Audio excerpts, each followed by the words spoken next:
عن أمير المؤمنين أبي حفص عمر بن الخطاب رضي الله عنه قال سمعت رسول الله صلى الله عليه وسلم يقول إنما العمل بالنيات وإنما لكل امرئ ما نوى. The Shaykh, when he's talking about sincerity for Allah, he applies it now a bit more practically, that okay, if you're seeking knowledge, you're learning about Islam, okay, more practically, more specifically, what are the actual intentions that you should have? Now, Number 1, removing ignorance from himself. so the first is you remove ignorance from yourself, right? So you yourself know what's right and wrong. That's the primary thing, the reason why you learn. So you know what's right and wrong, what's pleasing to Allah, what's displeasing to Him, and so on. Now, number 2 is after you've benefited yourself, you benefit the people, right?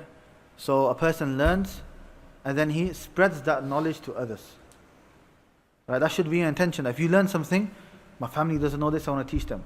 Now, benefiting others doesn't necessarily mean, right, you get a chair, you start teaching in the masjid, you start doing khutbahs. No, you learn a little bit, obviously everyone sticks to their lane, right? But everyone can do that da'wah and teaching according to that level. So you start off with your family. If you're a father, you start by teaching your wife, your kids, your other relatives. If you're in a masjid, those people that come to the masjid. If you're part of a committee of a masjid, then you have, the most responsibility of everyone, which is the responsibility of teaching the people.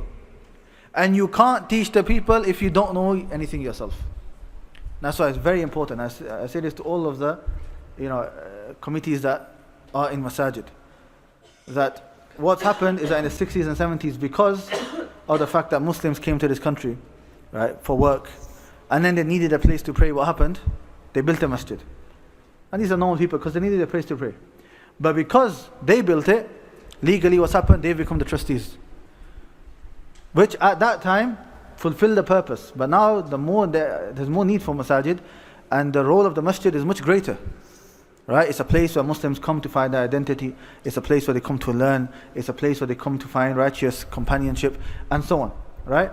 So what's happened is, it's been people who don't know anything, they're in charge, and that's basically been passed down. Islamically, how does it work? Islamically, the Imam is the one in charge of the masjid. Right? The Prophet ﷺ was the Imam, and what he said went. Then Abu Bakr radiallahu anh was the Imam, and what he said went. Then Umar, and so on. Right? The examples are many. But now, because of how masajid work, illegally and charity commission and all of that, you have now committees.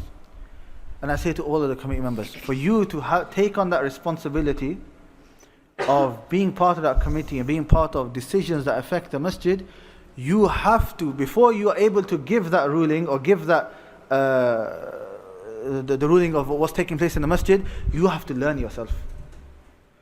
Otherwise, you're not qualified to be in that position, unless your position has got nothing to do with some Islamic and you're staying in your lane, then it's okay. Some masajid are like that. And you can see, some masajid have people that, okay, when it comes to da'wah and so on, right, that's the Imam's job, and this brother who studied, right, they're going to sort that out. When it comes to finances, then this brother. And if it works out like that, but a lot of the masajid, no, everyone just wants to speak. And these people don't have a clue about what's going on. They don't know anything about Tawheed.